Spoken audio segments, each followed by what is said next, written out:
আসসালামু আলাইকুম, শুভ সকাল। প্রবাসে এবং দেশে কে কোথা থেকে দেখছেন জানাবেন। এটা হলো ভুট্টা ক্ষেত। আমাদের দেশে এটাকে তো ভুট্টা বলে বাংলাতে, আর আরবিতে বলে দোরা, উর্দু হিন্দিতে বলে মাকাই, আর ইংলিশ হলো সুইটকর্ন। যে জিনিস একটাই, খাওয়ার জিনিস একটাই, এক এক দেশের এক এক ভাষায় এক এক পার্থক্য, যে যেভাবে বানান। তা আসলে আরব দেশে এখন তো গরমের মৌসুম আসি গেছে।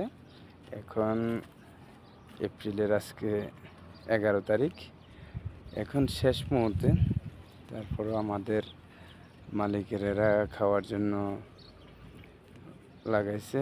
এখন তো শেষ মৌসুম, তারপর আলহামদুলিল্লাহ অনেক সুন্দর সুন্দর হয়েছে, খারাপ না তেমন।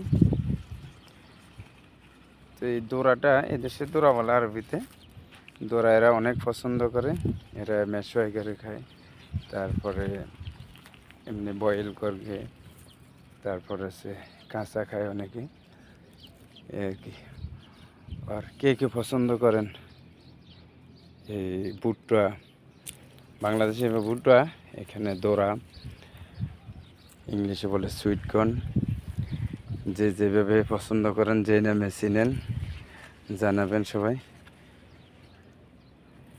এটা কার কার পছন্দ? আমার কিন্তু অনেক পছন্দ, অনেক পছন্দ। আমি আবার মেশোয়াই বা বয়েল করবে না, আমি তো কাঁচা অনেক পছন্দ আমার। এরপরে হলো হয়তো মেশোয়াই করবে, তো এটা ভালো। কে কোথা থেকে দেখছেন জানাবেন। ওকে, সবাই ভালো থাকেন, সুস্থ থাকেন, যে যেখানে আছেন নিরাপদে থাকেন। আসসালামু আলাইকুম।